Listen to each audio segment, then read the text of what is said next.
जिनकी सच्ची भूतिया कहानी बाई इंडिया आजकल टीवी। एक समय की बात है, बालवत्र नाम के एक शहर में टुनी नाम की एक औरत रहती थी।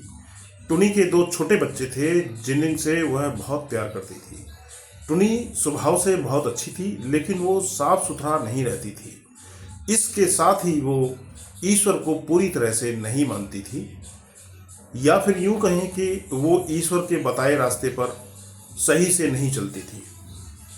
जून महीने की एक शाम जब टुनी अपने घर के सामने गार्डन में अकेले घूम रही थी, तभी उसे अचानक से एक झटके का एहसास हुआ और उसके बाएं कान में कुछ आवाज़ सी महसूस हुई। इसके बाद वो वहीं बेहोश होकर के गिर गई। घर वालों ने जब उसे इस हालत में देखा तो जल्दी से उन्होंने टुनी के चेहरे पर पानी छिड़का, जिससे वह होश में आ गई। नोट: यह हॉरर स्टोरी बाई इंडिया आजकल टीवी सच्ची घटना पर आधारित है। इस कहानी में जगह और पात्र के नाम बदल दिए गए हैं जो कि काल्पनिक हैं। तो सबको लगा कि शायद गर्मी की वजह से वह बेहोश हो गई। अब जैसे ही रात हुई और खाने का वक्त हुआ, टुनी अपने पति पर आंखें फाड़कर घूरने लगी। उसके पति ने कहा, क्या हुआ? टुनी तभी वो नॉर्मल होते हुए बोली, कुछ भी तो नहीं। इसके बाद जब वो लोग सोने जा रहे थे, तब टुनी ने अपने पति से कहा, इतनी रात में बगल के पीपल के पेड़ के पास कौन बांसुरी बजा रहा है? पति ने चौंकते हुए कहा, मुझे तो कुछ सुनाई नहीं दे रहा। तभी टुनी का चेहरा बदल गया और वह आंखें बड़ी करते हुए गुस्से से बोली, अरे बेवकूफ, क्या तुझे कुछ सुनाई नहीं देता? मैं तुम सबको तबाह कर दूंगा। यह सुनकर मानो उसके पति के पैर के तले जमीन खिसक गई। डरता हुआ वह अपने बूढ़े पिता के पास गया। बूढ़े पिता जल्दी से अपने बहू के पास आए और उसकी हालत देखकर बोले, इस पर किसी शैतान जिन का साया हो गया है। अब टुनी गुस्से से गुर्राती और कहती कि मैं इसे टुनी को अपने साथ ले जाऊंगा। ये सारी बातें वो जिन बोल रहा था। टुनी का चेहरा एकदम से खौफनाक हो गया था। इसी तरह वो एकाएक सो गई। दूसरे दिन सुबह में जब उठी तो टुनी ठीक ठाक थी। जब सबने उससे रात के बारे में पूछा तो उसे कुछ भी याद नहीं था। फिर जब सारे लोग नाश्ते पर बैठे तो टुनी एक नज़र से अपने प्लेट में देखने लगी, मानो वह कुछ घूर रही हो। घूरते हुए वह हंसने लगी और भारी आवाज में बोली, इसमें 2 बच्चे हैं, मैं इन्हें भी ले जाऊंगा। यह कहकर पास में बैठे अपने बेटे को उसने ऊपर उठा लिया और अब उसे जमीन पर पटकने वाली थी, तभी उसके पति ने उसको संभाल लिया। यह सब देखकर पूरे परिवार के लोग बहुत ही ज्यादा दहशत में आ गए। बूढ़े पिता ने कहा, बेटा, पास के मोहल्ले में एक मौलाना साहब हैं, उनको जल्दी से बुला लिया। टुनी का पति झट से मौलाना साहब को बुलाकर ले आया। मौलाना टुनी के पास गए और कुरान की कुछ आयत पढ़ने लगे। जैसे ही मौलाना ने कुरान की आयतें पढ़ना शुरू किया, टुनी बहुत जोर जोर से चीखने लगी। वो अपना कान बंद करने लगी, मानो उसके कान फटे जा रहे हों। तब मौलाना कुछ देर तक पढ़ते रहे। तब टुनी के भीतर का शैतान जिन बोला, क्या पढ़ रहा है बे? बंद कर इसे, वरना मैं तुझे मार डालूंगा। मौलाना उससे बात करते हुए बोले, पहले तू बता कौन है और यहाँ पर क्या कर रहा है? शैतान जिन हंसते हुए बोला, मैं एक जिन हूँ और मैं शाम के वक्त यहाँ से गुजर रहा था, तभी इस औरत को देखा।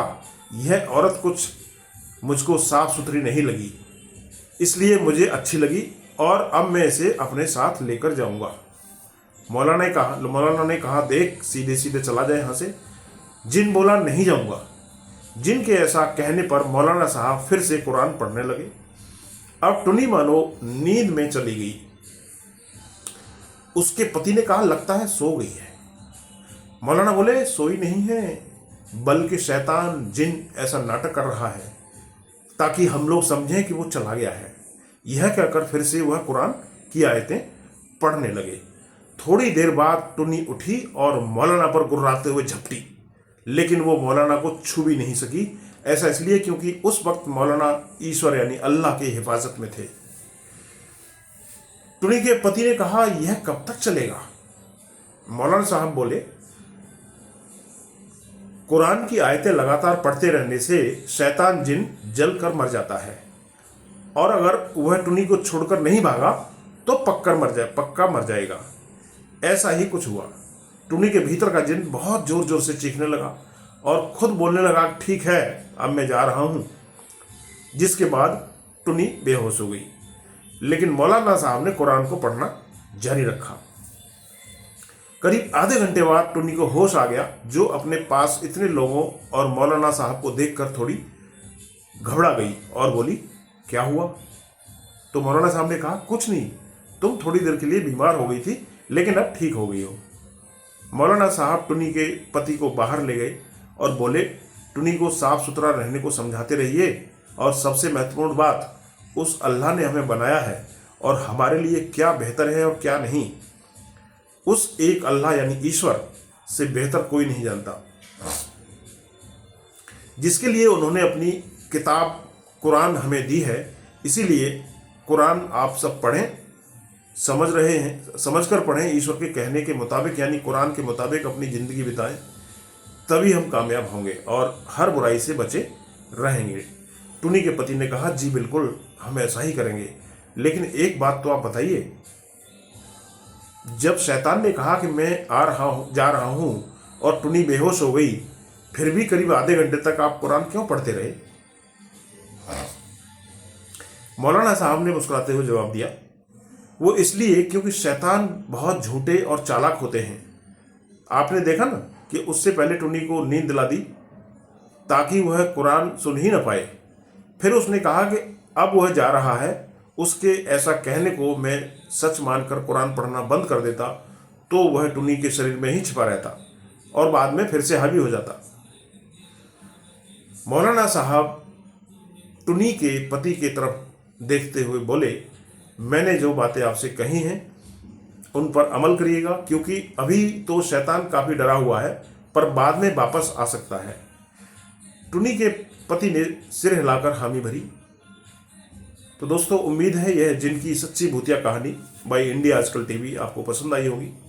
इसे खूब शेयर करें और अपने लोगों का ख्याल रखें। मिलते हैं अगले ऐसे ही किसी मज़ेदार किस्से कहानी के साथ। वीडियो आपने पूरा देखा उसके लिए शुक्रिया। नमस्कार।